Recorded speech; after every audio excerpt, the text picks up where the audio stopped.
Tack så mycket, herr statsråd, fru general, herr generaler allihopa. I think I'll talk English, which is somewhat sort of strange being in Norway, but there are foreign guests, and let's do it like that.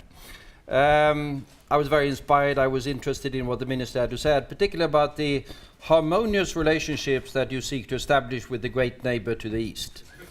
I can tell you that the Swedish-Norwegian relationship is a good one. There were challenges. I was foreign minister for 8 years, and among the most difficult issues I had to deal with, has to be said, was elements of the relationship with Norway. It happened that I got a telephone call from my then colleague, Jonas Gahr Støre, who said, now it's happening again. And then it was the question of one of the most complicated international treaties that there is.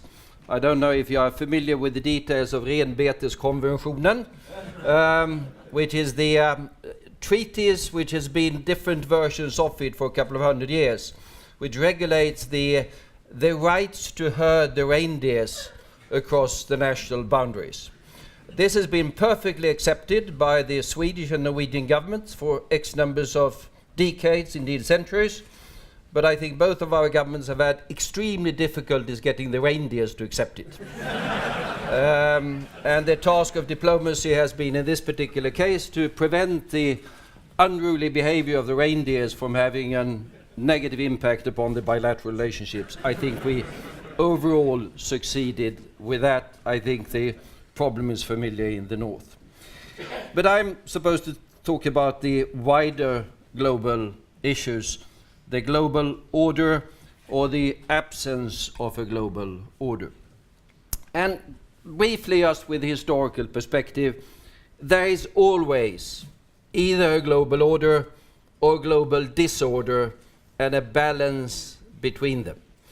This is, of course, a picture from a period that was very important both for Sweden and for Norway, the Hanseatic League. That lasted for a couple of centuries. And if we look back on what was that really? Well, it was a period of commerce, it was a period of interaction, it was a period of relative peace, because there were dominating powers, there was a balance of power that made it possible with new technology, ships that could carry bigger loads than had been possible before, and then there was a common understanding of law. Not necessarily international law in the sense that we interpret it today, but commercial law. There was the same laws that applies in all of the cities of the Hanseatic League, stretching from Russia down to Flanders and Norway and Sweden and Britain, and that made possible a period of relative stability and prosperity for a prolonged period of time. Since then, order and disorder has gone back and forth. The Peace of Westphalia in 1648, the Peace of Utrecht in 1713, the Peace of Vienna in 1815, the attempt to set up some sort of global order after the First World War, and then, of course, we enter slightly more into the modern age. I think the modern search for global order goes back to this particular occasion. In August of 1941, this was at the beginning of the war. The Axis powers were still growing in importance. This was before Stalingrad. But there was a meeting between the up until then dominating global power, Great Britain, and the rising global power, the United States. And together in the Atlantic Charter, they set out not only the overall aims of that particular war against the Axis powers, but also the outlines of the global order that they were seeking or should seek to install after the victory that was by that time not entirely certain. But they did win the war, as we know, and they did set up a global order.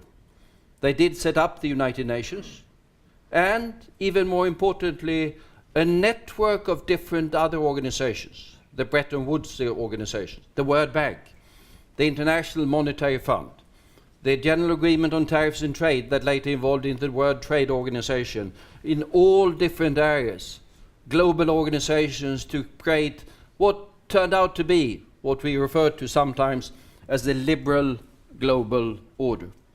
And that liberal global order, for the large part of the world that it covered, including, of course, the political and military alliances, the Atlantic one, the reconciliation with Germany and Japan, and the reconstruction of those particular countries, that global order brought unprecedented development of both prosperity and relative peace.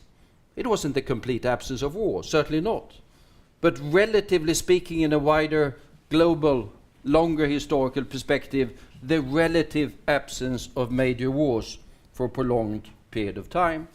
And then, of course, a quarter of a century ago, the Soviet Union, the Soviet Empire fell down. And the bipolar world was replaced by what is sometimes referred to as the unipolar world. The United States as the supremely dominant power, and the end of history, as it was called, in terms of global and ideological battles. Well, I think it was obvious even at that time that that particular situation was not going to last forever. Things in history never last forever. And I would say that the big shift happened gradually, but for me the turning point is probably around 2008, where we had a number of things that happened during that particular tumultuous years, which from the recognition and the battles over the future of Kosovo, the political ones, not the military ones, our recognition that the threshold for Russia to use military power in its near abroad was lower than we thought, with the wars between Georgia and Russia, and then immediately thereafter the collapse of Lehman Brothers and the deep, deep, deep international financial crisis, a near-death experience for the process of financial and economic globalization. We managed to get out of that by an unprecedented level of international cooperation. But one of the things that happened at that time is that Russia decided to accelerate a military modernization that hadn't really happened prior to that. If you take the 15 years prior to 2008, more modern fighter aircrafts had been delivered to the Swedish Air Force than to the Russian Air Force. But from 2008 and onwards, we see a very rapid increase in military spending and an increasing preparedness to use military power for different political ends. And thus we are, for a number of reasons, in a new situation. This is how I prefer to sum it up at the moment. We see geopolitics challenging the forces of globalization. And you have the picture of Russian tanks in the battle for Debaltseve in eastern Ukraine in February of 2015. We've had 10,000 dead in the battle in eastern Ukraine since then, 10,000 people. We have the politics of identity replacing the politics of ideology throughout the Western world. And you can say also the politics of fear taking over from the politics of hope. And that we see not only when it comes to the Islamic State, but we see it in our own societies as well. I mean, take with the example of President Trump or what happens in the United States. President Trump speaks about make America great again. Ronald Reagan would have said make America great, moving forward. Now it's again, nostalgia for the past. It was better before. The same we see in the politics of the one country after the other.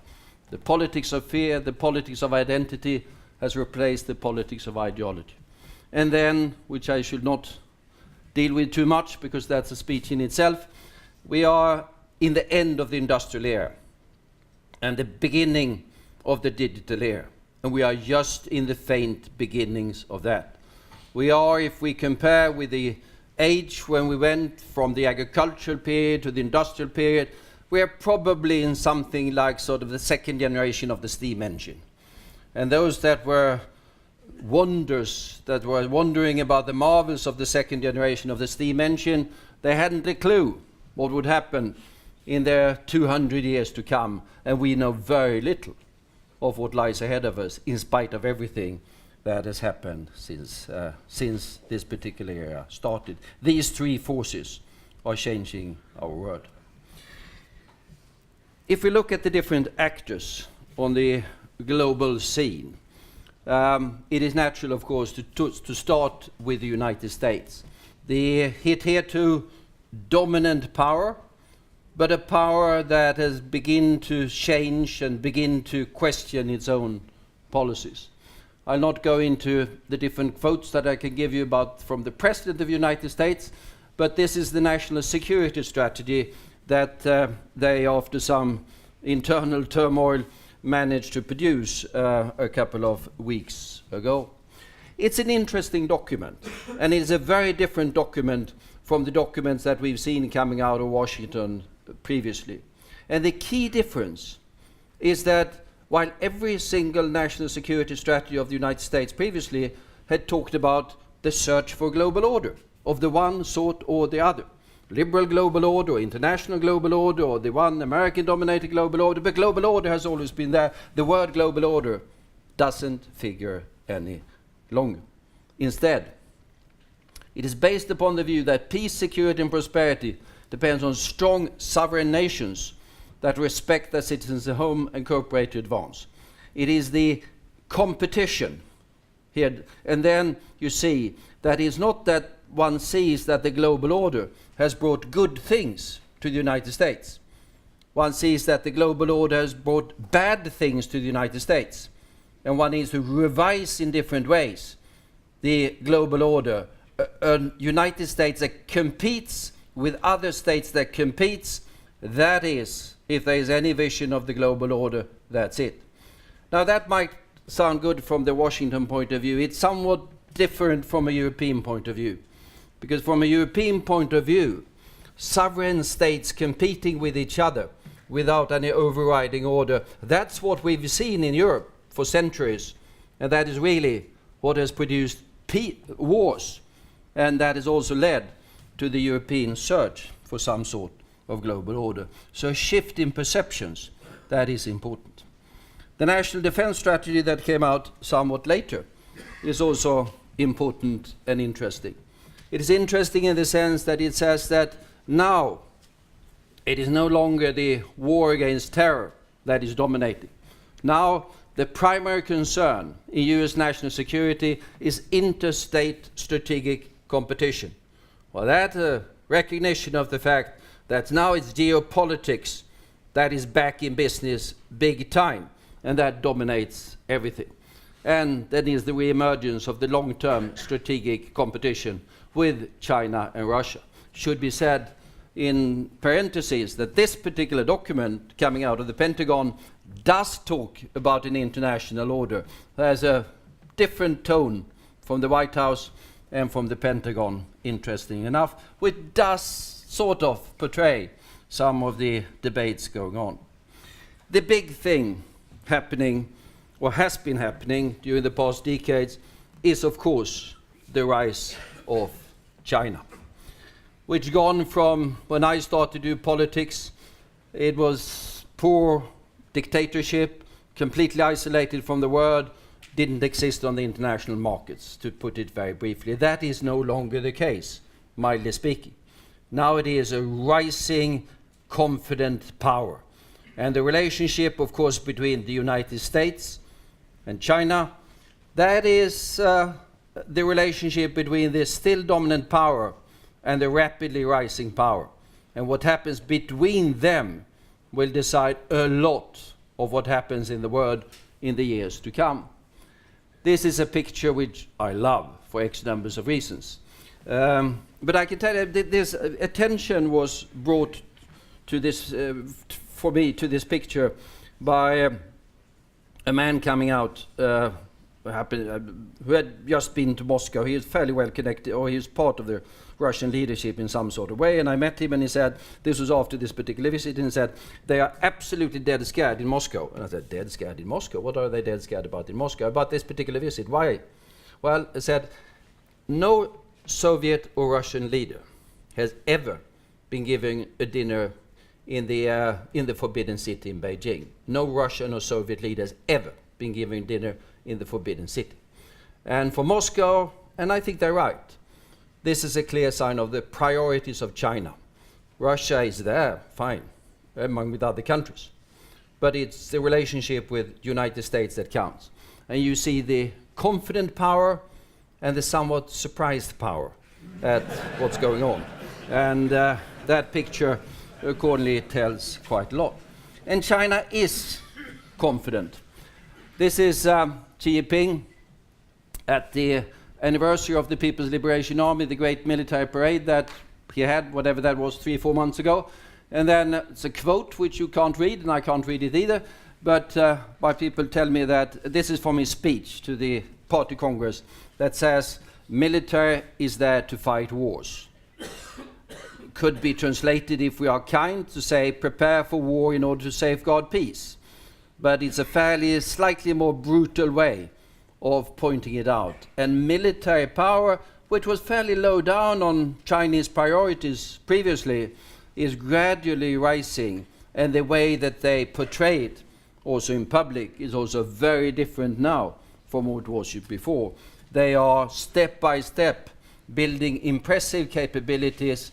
The minister pointed out that nowadays civilian technologies of enormous military importance.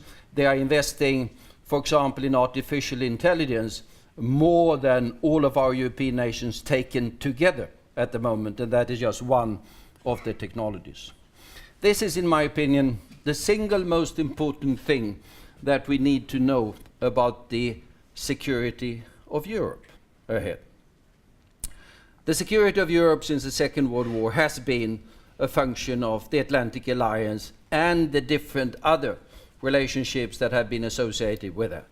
Europe has been gradually rebuilding itself. It has military capabilities, but it has been dependent upon the United States for key capabilities, be those nuclear or be that other things, reinforcements, capabilities, command and control, intelligence, you name it. I think we are all aware of it. But what is happening now is this. This is the relative size of Chinese and American military spending. Today, American military spending is roughly 45% of all military spending in the world. 45% of everything in the world, military, is spent by the Pentagon. Quite a lot of money, to put it mildly. China is substantially behind. But on present trends, by 2035, and this is from the Australian White Book of Defense, by the way, it's not invented by me, it's invented by the Australians. By 2035, Chinese military spending will start to be the same level as US military spending. We all know that money doesn't translate into capabilities immediately, it takes quite some time. But what will happen is, of course, that an increasing portion of US military attention, capabilities, will by necessity have to be devoted to balancing China if they want to remain committed to the stability of East Asia, which is still the most dynamic part of the global economy. So they don't have, in my opinion, much of a choice in that particular respect. An increasing amount of US military efforts will have to be spent on balancing China. Even today, I would argue that if you have a major military conflict on the Korean Peninsula, and they need to reinforce the 8th Army and the Air Force and whatever, that will be fairly demanding in terms of their capability to handle a continuous at the same time in our part of the world. This changes the equation over time, also for the security of Europe. Long term, and things might happen, the Chinese economy might collapse, but I wouldn't bet the security of our nations on that happening. Russia. Last time I was here, I spoke at length about Russia. I'm not going to repeat that. But just one quote, which I think is important, from Vladimir Putin. This is a speech that he gave, is by now 2 years ago, but he would say the same thing today. It was at the Valdai conference, and he said, today's discussion takes place under the theme New Rules or Games Without Rules. And if you think of what he says there, he says, I don't accept the rules as they are. So either we change the rules of the game, or we play without rules. A fairly explicit statement of where he is. And then he does an interpretation of history. He says that changes in the world order of a major proportion, as we are seeing today, have usually been accompanied by, if not global war and conflict, then by chains of intense local level conflicts. Whether that interpretation of history is correct or not, that's a separate issue. But the important fact is that that is the belief of the President of the Russian Federation. And that, of course, is going to guide his actions in different respects. Then, as we know, this is somewhat easier said than done. In my opinion, I mean, he made a famous statement some years ago. He said that the collapse of the Soviet Union was the biggest geopolitical catastrophe of our age, or something like that. In my opinion, when the historians look back on his period, I think the loss of Ukraine, because it is the loss of Ukraine, will be a major disaster from the Russian point of view. You can lose East Germany, you can lose Georgia, or you can lose Bulgaria, or you can lose Estonia, but Ukraine is different. And invading countries is historically a very bad way of making friends. And he has created a Ukraine that is more united and less friendly to Russia than has ever been the case throughout history. But what will be the consequence of that?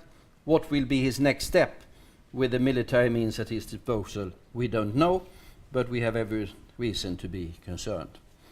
So where is then Europe, the European Union, and what we do here? There was the first time the EU put down a strategy, the global strategy. No, it was called the security strategy at the time, in 2003.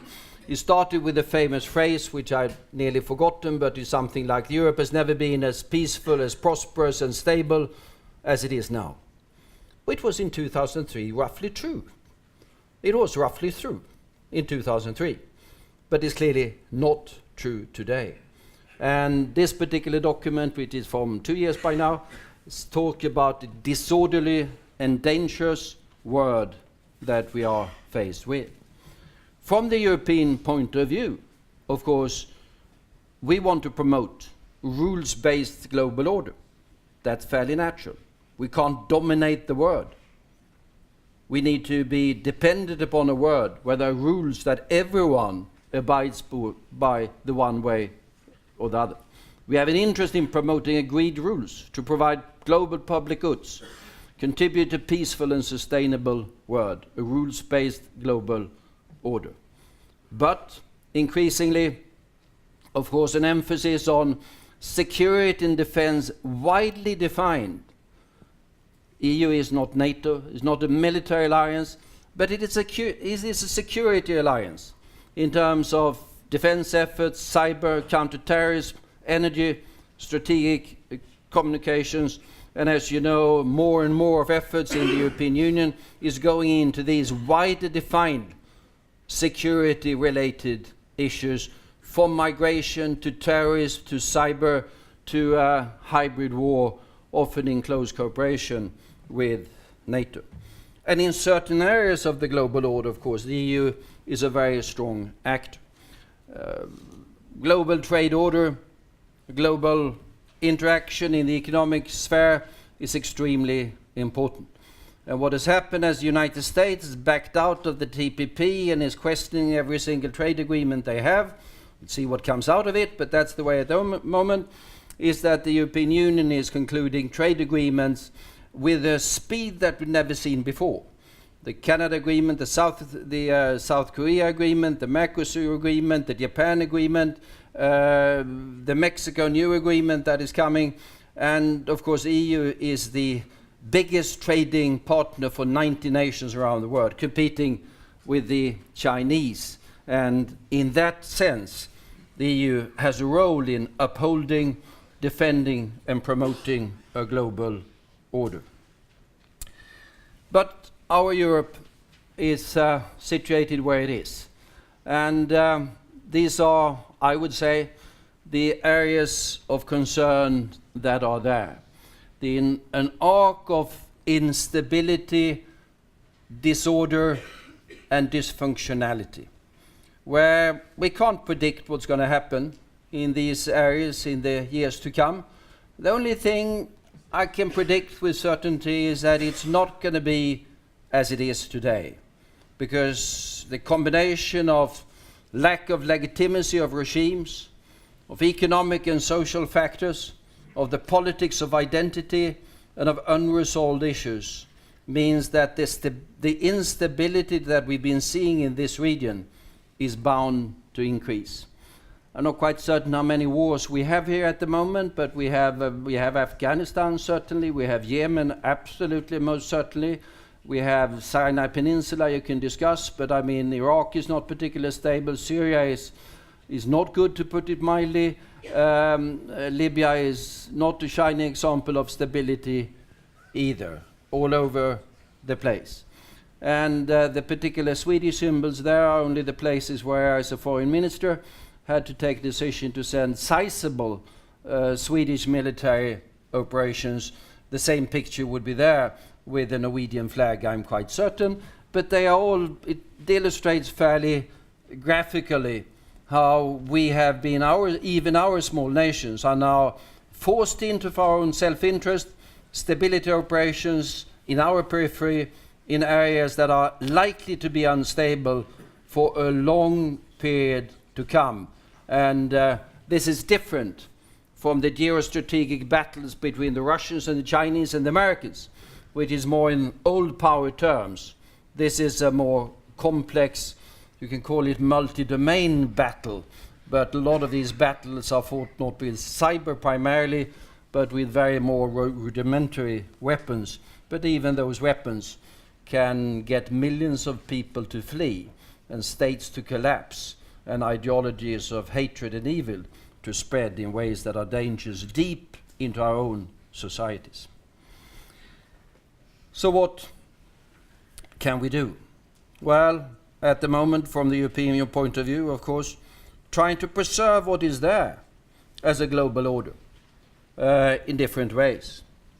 The alliance relationships, needless to say, NATO and others, fundamentally important, but also the other ones, the climate agreement, Paris. I would say the Iran nuclear agreement is extremely important. That was probably the single most important. I'm not going to criticize the Norwegian Nobel Committee, but had I been the Norwegian Nobel Committee, I would have given the prize to those, whoever those are, that concluded that agreement, because that prevented an even bigger war in the Middle East, which would have been very big and very devastating. And now we have an agreement. And I think it is an extremely important thing to make that agreement work. It doesn't solve everything, but to prevent a war is not necessarily a bad thing. United Nations funding, that's a thing that not least Norway at the moment is heavily engaged in when it comes to the Middle East and Palestine and things like that. I saw that we have money running out for the hospital and power stations in Gaza within 4 days from now. And of course, what happens if that happens, we don't know. But that is also part of the global order that we want to preserve. Nuclear arms, I think yesterday or the day before yesterday was the day when the Strategic Arms Reduction Treaty came into force. So both the Russians and the Americans are down to, I think, 1,550 deployed strategic warheads. I mean, they have non-deployed and they have non-strategic, but anyhow, this is down from where they were, 25,000 each or something like that, some time ago. But there are question marks on the future. Will they prolong this particular treaty? With the present modernization that is going on in Russia, that is starting in US, destabilize this? How is the North Korean situation going to be handled? What's about the future of the INF treaty, the ABM systems? Significant question marks. Strategic nuclear issues, strategic nuclear uncertainty might be coming back if we are not careful. And there is, at the moment, a distinct lack of dialogue between the major nuclear powers. Trade issues, as I mentioned, are extremely important because it is by trade that we link countries together. I mean, Sweden and Norway, we are big trading partners. That's good for the stability. I can mention as a funny example, by the way, that as an example of the close economic relationship between our countries, that a couple of years ago it was, the turnover of the state liquor store in Strömstad was bigger than our export to Russia.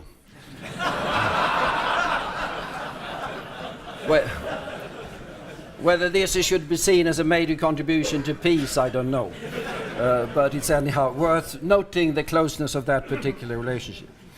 And there are areas where we have a very fundamental interest in a global order and the rules of the game. This would be more familiar to you than it would be to the regular Swedish audience, what happens in the Arctic in the future. Huge area that is slowly opening up with global warming, where there's a risk of strategic competition, and if that strategic competition happens without rules, it could be dangerous. We, Norway, Sweden, other countries, we are firmly committed to sort of the international law, the UN Convention on the Law of the Sea. You have sorted out your border delimitation issues with Russia a couple of years ago during one of the more soft periods in relationship with Russia, which was a good thing. We have major issues on the future of delimitation of the continental shelf. That is on the table. And you have other treaties that are of importance. Svalbard Treaty, to take one example. We need to safeguard every aspect of the existing global order in order to prevent strategic competition from being dangerous to everyone involved in this particular region.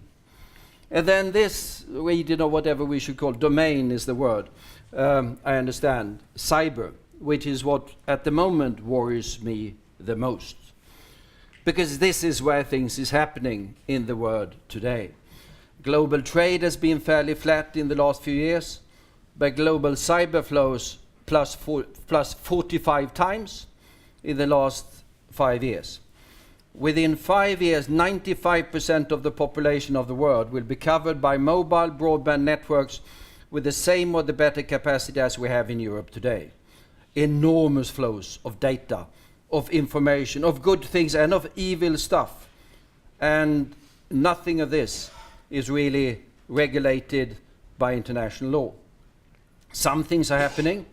The GDPR, or the General Data Protection Regulation, coming into force for EU and EA area as well, by May, will be a major thing when it comes to the rules of the game, when it comes to privacy globally. But efforts in the United Nations to go beyond just saying that the rules of law applies in cyberspace as well have not gone anywhere. And if that doesn't happen, there's a risk of the present proliferation of offensive cyber capabilities. The present proliferation of cyber weapons, and cyber weapons are more dangerous than nuclear weapons in the sense that nuclear weapons are big, expensive stuff. You see them, you detect them, they're expensive. Cyber weapons can be fairly difficult to design, but if you lose them, and they're all over the place. And when you send them away, they don't explode and disappear. They can be picked up by anyone and redeployed, as we are seeing today, by the way. The WannaCry virus that nearly brought down the UK national health system, among other things, was something that had to be developed by the NSA in the US, was leaked or stolen or whatever, ended up evidently with the North Koreans, who sort of redesigned it slightly, happened to deploy it in a way that they didn't understand, and it was chaos in countries all over the world. This is dangerous stuff that needs to be brought under control, and we all need to build defensive systems. I'm arguing at home in Sweden quite heavily, defense. If you think about offense, you don't know what you're talking about, and you risk entering different territory. So, to conclude with Henry Kissinger and his book on world order, which I think was out 2 years ago by now, which is certainly worth reading, and which I happen to agree with. Our age is insistently, at times almost desperately, in pursuit of a concept of world order. Chaos threatens, side by side, with unprecedented interdependence. We are extremely dependent upon each other with the different flows. But the order is eroding, and there's a risk of chaos with what that entails. And then his rather chilling questions: are we facing a period in which forces beyond the restraints of any order will determine our future? We don't know, but that's the question. And the policies of different sorts, be they defense policies or foreign policies or European policies or global policies, should of course be pursued with the aim of preventing that from happening. Thanks.